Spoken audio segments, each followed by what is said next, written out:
The painting you are about to view is among the most enigmatic images in art history. More than a century after it was made, scholars still argue about its significance. The artist offered no official explanation and initially declined a fixed title.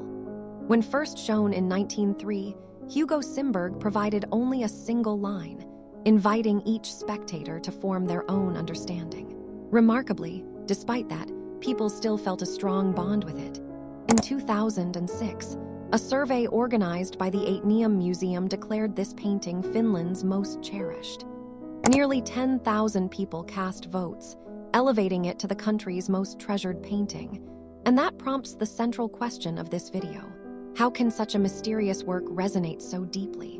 What did audiences discover in this painting that made it not merely well-known, but profoundly loved? But how did it become the most significant artwork in a whole nation, and beloved without a fixed meaning?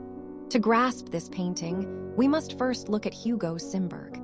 Simberg was a Finnish artist associated with late 19th century symbolism, an artistic current that aims to portray how things are felt, rather than how they simply appear. Instead of showing literal events, symbolists employed open, ambiguous imagery to suggest emotions, ideas, or mental states.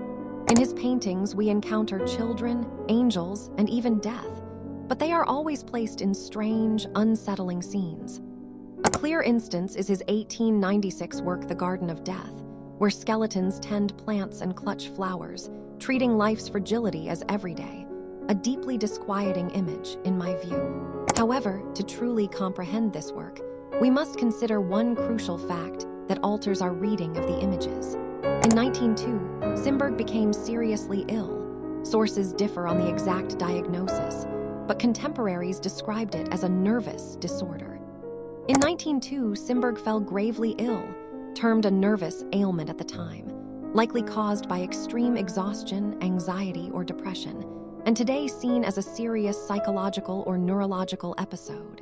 More important than the label is that he was hospitalized in Helsinki for months, and his condition was severe enough to interrupt his life and artistic production. The Wounded Angel was painted and exhibited in 1903, shortly after Simberg's hospitalization. Knowing he had just endured a severe illness, months confined in a Helsinki hospital, makes it plausible to interpret the work as deeply personal rather than merely symbolic. In the painting, two boys carry a wounded angel on an improvised stretcher. The angel is the painting's emotional center, yet Simberg turns conventional angelic imagery on its head. Instead of triumphant grandeur, the figure reads as a young girl, head bowed, eyes bandaged, wings damaged. The bandage is vital. It converts a figure usually associated with guidance, sight, or revelation into someone blind and disoriented. The wings, which should signify elevation or spiritual force, look broken and ineffective, as if the angel had been torn from the heavens and reduced to a delicate human condition. She holds small white flowers, likely snowdrops, symbols of hope and renewal that appear before winter fully ends, but also linked to consolation and mourning. Rather than a mere ornamental detail, the flowers encapsulate the angel's state, hurt but not destroyed, carrying a sign of life and fragile renewal. When we examine the boys, the scene becomes even more disquieting. They do not read as religious figures or clear personifications. They resemble ordinary children in odd clothing. The boy at the front wears all black, a dark coat and cap, which makes him appear as if he is in mourning or prepared for a funeral. The boy behind, however, is not clad in black, but his expression is arresting. He does not look at the angel or the path ahead. He stares directly at us. That direct look ruptures the scene's detachment and drags us into it. We stop being passive viewers and become implicated in the moment. The painting no longer belongs only to its own world. It begins to address us. It is as if Simberg, through that boy, refuses to let us remain comfortably outside the enigma. Finally, the background also matters. It is not an imagined landscape, but a real locale. It's Edile, a Lenin Park, the broad green area around Turulernlahti in Helsinki. In Simberg's era, a promenade flanked by hospitals and charitable institutions. Among them stood the Deaconess Institute, where Symbolism himself had recuperated just months before painting the work, along with other establishments devoted to caring for people with physical disabilities, including children who had lost their sight or were born blind. So the setting is not fictional, but a place Symbolism knew personally, where he witnessed care, recovery, and the vulnerability of children with his own eyes. This does not force a literal reading. If the scene were strictly realistic, adults, not children, would more likely carry the angel. Instead, using children preserves the painting's openness. Personal memory, emotional fragility, and communal responsibility rather than a documentary scene. Knowing the context deepens our interpretation.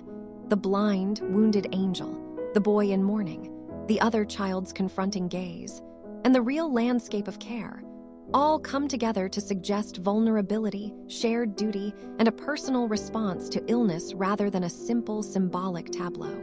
The painting opens in many directions. One interpretation is wounded innocence, purity harmed but still present.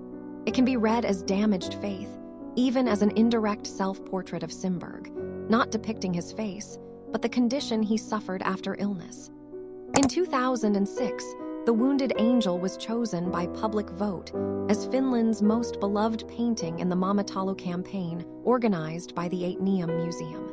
Nearly 10,000 people voted, and Symbolism's The Wounded Angel took first place as Finland's most beloved painting. Yet the paradox remains. Despite being among Finland's most cherished paintings, it still has no single, definitive interpretation. Its enduring power rests in its openness. Symbolism withheld a fixed title, and the Ateneum emphasizes that the painting allows as many readings as there are viewers. Ambiguity is not a defect to be resolved, but central to how the painting functions. Critics and historians therefore rarely treat it as a riddle with one answer. They consider it an open symbol, a resilient image that can hold multiple meanings without being exhausted by any single one. You might see it as an allegory of wounded innocence. Others might read it as damaged faith, recovery, or silent human suffering. But none of these interpretations fully contains the work, and perhaps that is why it continues to be disputed more than a century after its making.